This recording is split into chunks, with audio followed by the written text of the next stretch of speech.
Welcome. Today we're diving deep into Good Friday.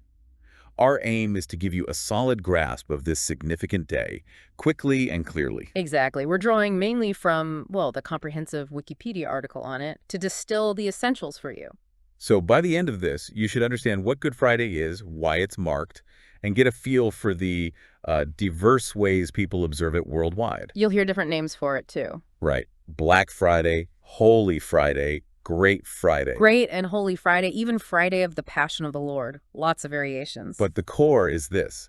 It's a major Christian holy day. It commemorates the crucifixion of Jesus and his death at Calvary, or Golgotha, as it's also known. And it sits right within Holy Week, a key part of the Paschal Triduum. Yeah, those 3 crucial days leading up to Easter Sunday. Of course, it connects to Lent before it and things like Pentecost after it. It's all linked in the church year. Definitely. Okay, let's start with the name, Good Friday. Seems a bit counterintuitive, doesn't it, given the events? It does, initially, but the word good here, it's an older usage. It meant something more like pious or holy. Ah, okay. Like the good book for the Bible. Exactly like that. Or older terms like Good Tide for Christmas or Shrovetide. There was even a Good Wednesday once. So basically, Holy Friday. Precisely. That's the sense of it. Now, some people think it's a corruption of God Friday, right? Yeah, that's a common folk etymology, but linguistically, it doesn't really track. It's not like goodbye coming from God be with you. Interesting. So what about its history in English? Well, back in Old English, it was actually called Longa Frigidag. Long Friday. Long Friday. And that really points to the nature of the day, the lengthy fasting, the extended services. It was a long, solemn day. And that idea of Long Friday still exists elsewhere. It does. You find similar terms in Scandinavian languages, and in Finnish, too. It really captures that original feeling of the observance. Fascinating. Okay, so let's move to the biblical story. The Gospels lay out the events leading up to the crucifixion. It starts, of course, with the arrest in Gethsemane. Right. The betrayal by Judas Iscariot, one of the 12. For 30 pieces of silver, Right. identified Jesus with a kiss, a really chilling detail. Yeah.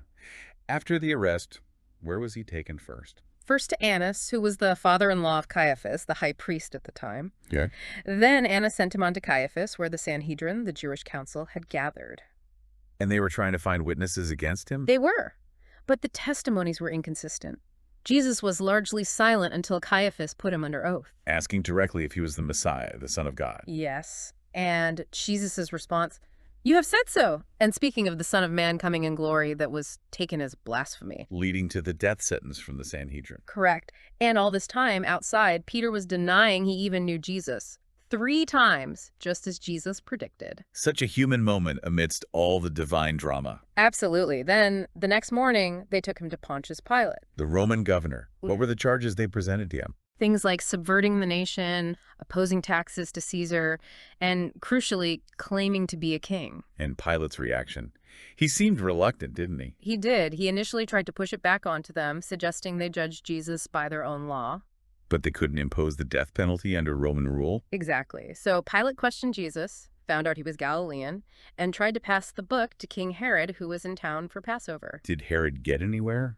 Not really. Jesus apparently didn't answer Herod's questions, so Herod mocked him and sent him back to Pilate. So Pilate's stuck. What does he do? He tells the crowd neither he nor Herod found grounds for execution. He offers to flog Jesus and release him, Passover custom of releasing one prisoner. But the crowd, stirred up by the chief priests, wanted Barabbas released instead. Yes, Barabbas, who was in prison for insurrection and murder, and they started shouting for Jesus to be crucified. Then there's that strange interlude with Pilate's wife. Right, her dream. She sent a message warning Pilate to have nothing to do with that righteous man. Adds another layer of tension. And the priests added another charge. That Jesus claimed to be the Son of God. This seemed to worry Pilate even more. He questioned Jesus again. But ultimately, he caved to the pressure. He did. He performed that famous act of washing his hands, declaring himself innocent of Jesus' blood. But, to prevent a riot, he handed him over. To be crucified. And they put that inscription on the cross. Jesus of Nazareth, King of the Jews, in IRI in Latin initials. He carried his own cross, didn't he? Or part of it. Yes, to Golgotha, the place of the skull, Calvary in Latin. Though the Gospels mention Simon of Cyrene was compelled to help him carry it. And he was crucified between 2 criminals. That's the account. The Gospels say he hung there for, about 3 hours? from noon till 3 p.m. And during that time, darkness fell over the land. Yes, supernatural darkness. And Matthew and Mark record him crying out that line from Psalm 22. My God, why have you forsaken me? A moment of profound agony. Truly. Then, with a loud cry, he died. And then the earthquake. An earthquake. Tombs breaking open, the veil in the temple tearing from top to bottom. Signs that deeply affected those watching. Including the Roman centurion. Right. Who declared, truly, this man was the Son of God.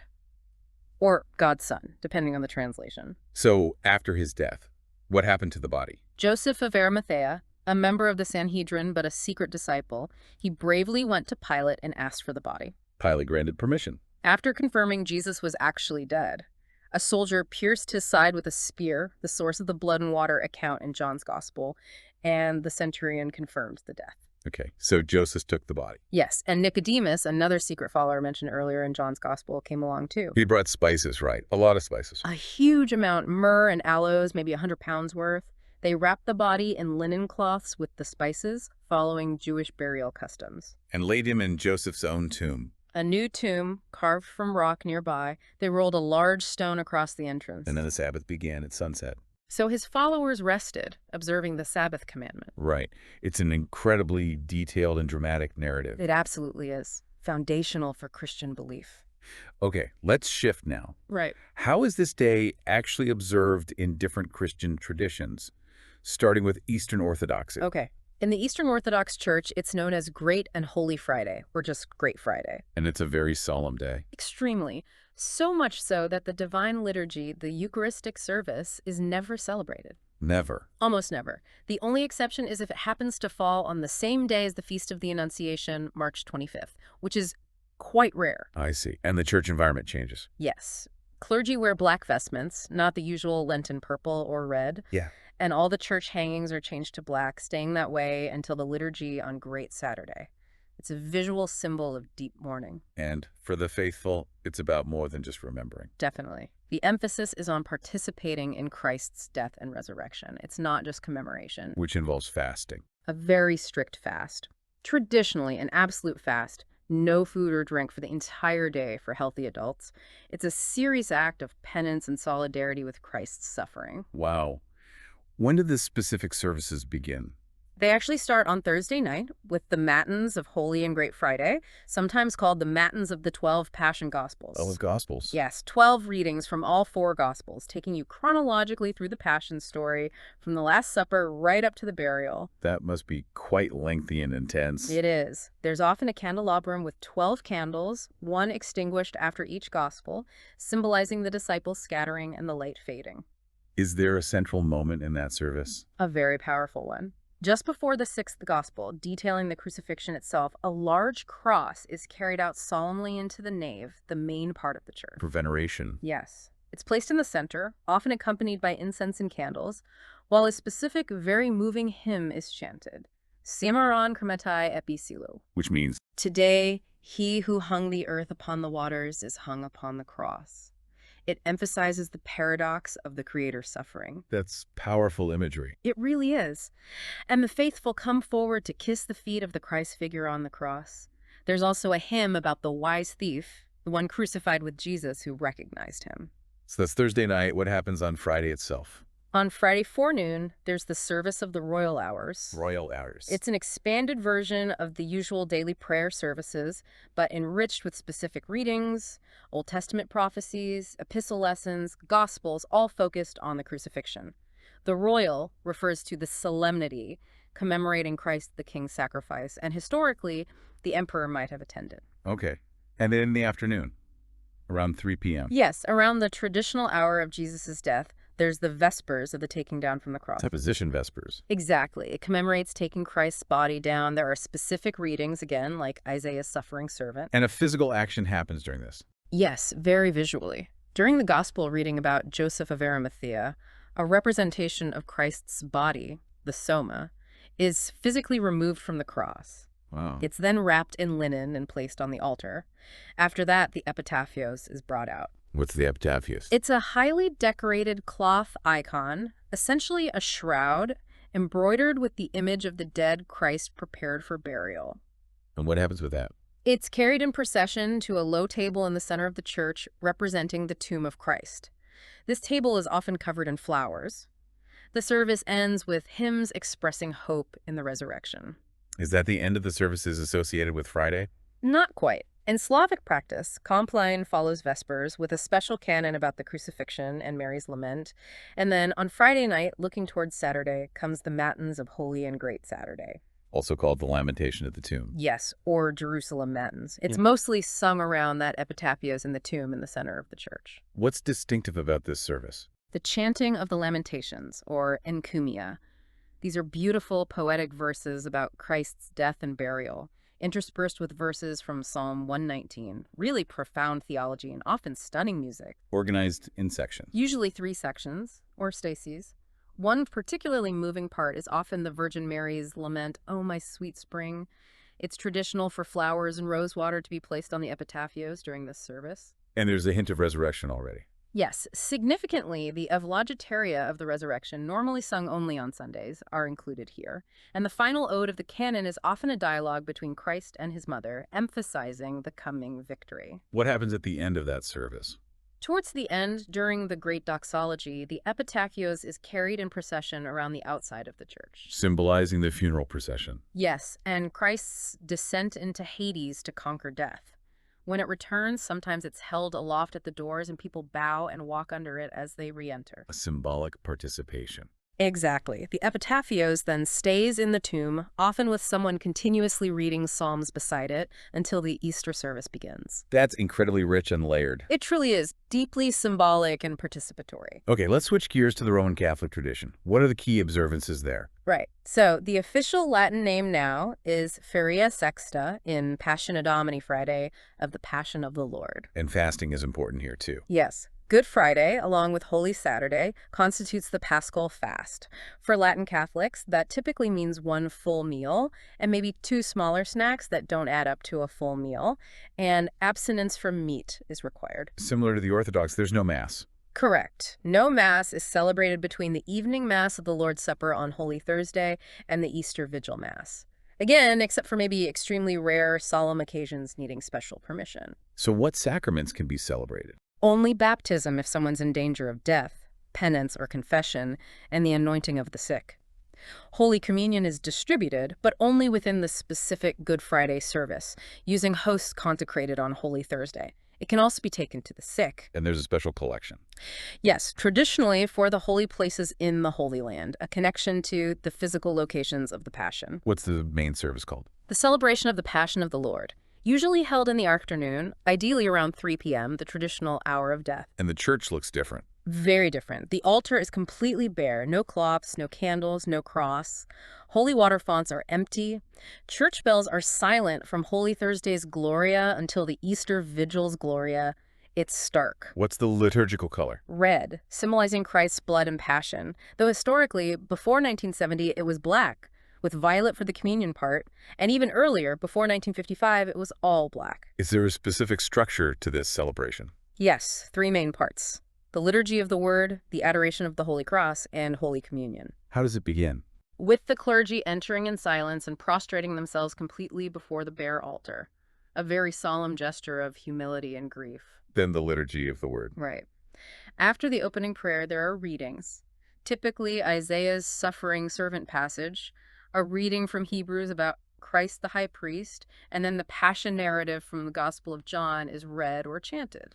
John's Gospel specifically. Yes, John's account often emphasizes Jesus' sovereignty and control even within the passion. After the readings. Come the great intercessions or solemn prayers. A very ancient series of prayers for the church, the pope, clergy, laity, those preparing for baptism, Christian unity, the Jewish people, non-Christians, non-believers, civil authorities, and those in any kind of need. How are they structured? An intention is announced, everyone kneels for silent prayer, and then the priest sums up the prayers in a collect. Okay, then the second part. Adoration of the Cross. Yes, this is central. A crucifix, often veiled until this moment, is unveiled in stages and presented to the people. And the people interact with it. They come forward in procession to venerate it, usually by kissing the wood of the cross. It's a very personal act of devotion. Are there specific chants during this? Yes, the improperia or reproaches are often some poignant verses where Christ speaks, contrasting his saving deeds with humanity's rejection.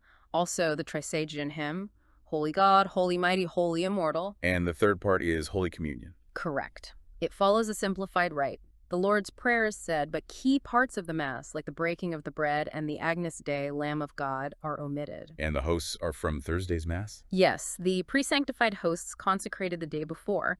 Interestingly, before the 1955 reforms, only the priest received communion in what was called the Mass of the Pre-Sanctified. How does the service end? In silence. Hmm. The clergy depart, and the altar remains bare, or if the cross was left there, it might remain with maybe 2 candlesticks. Are there other devotions associated with Good Friday? Very much so. The Stations of the Cross, tracing Jesus' journey to Calvary, is a very common devotion prayed either inside the church or outdoors. And public processions? Yes, particularly in countries like Malta, Italy, the Philippines, Spain, often elaborate processions with statues depicting scenes from the Passion. The Pope traditionally leads the way of the cross at the Colosseum in Rome. Is there anything like an indulgence connected? Yes, a plenary indulgence can be gained by devoutly participating in the adoration of the cross during the main liturgy, provided the usual conditions are met. And isn't there a novena that starts today? That's right. The Novena to the Divine Mercy, based on St. Faustina's revelations, begins on Good Friday and runs for 9 days. Okay, that covers the Catholic tradition well. What about Protestants? Is there much variation there? There is, though many share common threads of solemnity. Let's look at Lutherans first. Okay. Historically, for Lutherans, Good Friday was huge, maybe the most important holiday. Strong emphasis on abstaining from worldly work. Do they have communion? Interestingly, yes, in early Lutheranism, celebrating the Eucharist was common, often with special music like Bach's Incredible Passions. Has that changed? Somewhat. Many Lutherans now see Good Friday as part of the unified 3 days liturgy, Maundy, Thursday, Good Friday, Easter Vigil. So they might fast from the Eucharist on Good Friday, having celebrated it Thursday and looking towards the Vigil. What kind of services might they have? A tenebrae service is common, meaning darkness. Yeah. Readings of the Passion by candlelight, with candles extinguished one by one. Similar to the Orthodox Matins candle custom. In effect, yes. The liturgy itself in, say, the Evangelical Lutheran Church in America has similarities to the modern Catholic one, sometimes including revised versions of the solemn reproaches. Do they do the 3 hours devotion? Many do, meditating on the 7 last words from noon to 3 p.m. Others might focus more on the triumph of the cross using John's Gospel. Fasting is also encouraged, often one simple meatless meal. What about Anglicans? Historically, some devout Anglicans practiced the Black Fast very strict. The classic Book of Common Prayer didn't specify a particular Good Friday rite, leading to varied customs like 7 last word services or 3-hour devotions. And more recently? Newer prayer books and resources like Common Worship have reintroduced some older pre-Reformation practices like the creeping to the cross, venerating the cross. How about Methodists? Methodists widely observe the day. Fasting is common, and the 3 hours devotion focusing on the 7 last words is very popular. Often, the altar and cross are veiled in black. Any unique traditions? Well, the Moravians have a touching custom of cleaning gravestones in their cemeteries on Good Friday.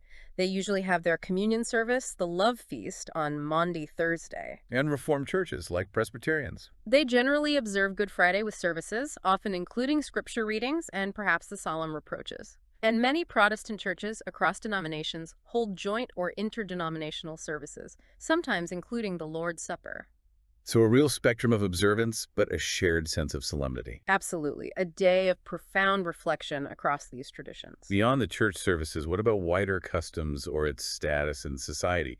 It's a public holiday in many places, right? It is, yeah. Places like Australia, Canada, Germany, the UK. Many countries recognize it legally. And the strict fasting we talked about. The Black Fast, abstaining from all food and liquids, is still practiced in some very traditional circles, attested since the early church.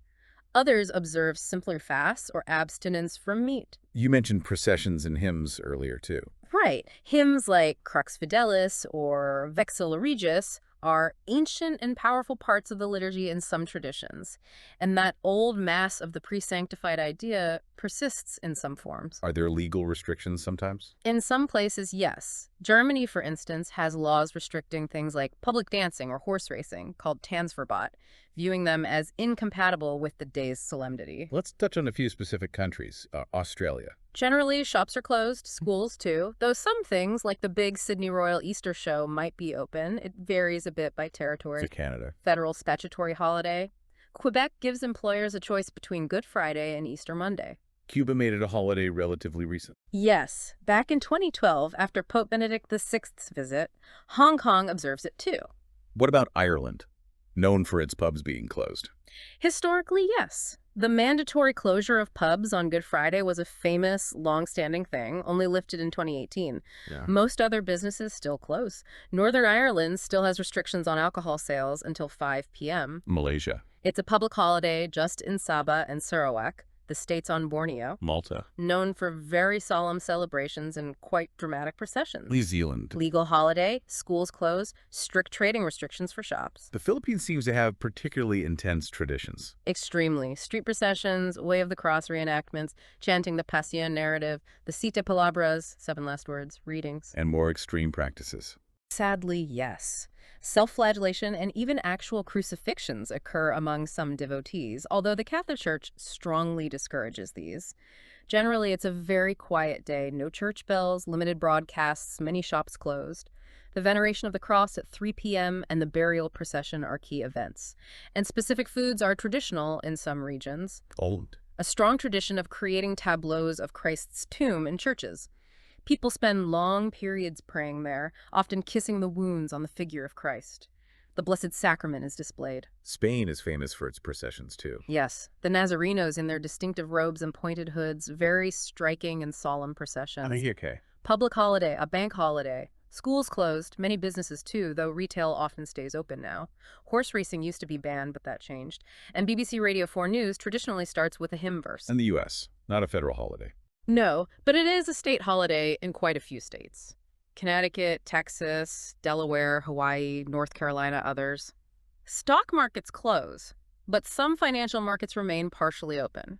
Often coincides with spring break for schools, sometimes gets called a generic spring holiday in official contexts. Okay, that gives a good global snapshot. How is the date actually calculated? It's straightforward in principle. It's the Friday right before Easter Sunday. But Easter itself moves and differs between East and West. Exactly, that's the key. Western churches use the Gregorian calendar to calculate Easter, based on the spring equinox and the subsequent full moon. Eastern Orthodox churches mostly use the older Julian calendar and a slightly different calculation for the Paschal full moon. So their Good Fridays often fall on different dates. Yes. For instance, looking at 2024 to 2027, Western Good Friday falls between late March and mid-April. Eastern Good Friday in those years is generally later, from mid-April to early May. Sometimes the dates coincide, but often they're weeks apart. Got it. Are there notable cultural references? One big one is an opera, Richard Wagner's Parsifal. It features a famous, beautiful orchestral piece known as the Good Friday music. Ah, interesting. Now, one last point on observance. Not everyone observes it on Friday, do they? That's right. There are some groups, particularly certain Baptist congregations and some non-denominational churches, who actually oppose the Friday observance. Why is that? They sometimes view it as a papist or Catholic tradition they want to distance themselves from. But more theologically, some argue for a Wednesday crucifixion. Wednesday. What's the reasoning? They often try to align it more closely with the timing of the Passover lamb sacrifice in the Old Testament, which they see fulfilled in Jesus. And crucially, they interpret Jesus' statement about being in the tomb 3 days and 3 nights from Matthew 12.4 very literally. And they feel a Friday death to Sunday resurrection doesn't fit that time frame. Exactly. They argue a Wednesday crucifixion allows for a full 3 days and 3 nights before resurrection, sometime after sunset on Saturday, the end of the Jewish Sabbath. It's a minority view, but it exists. Okay, that covers a lot of ground. It really does.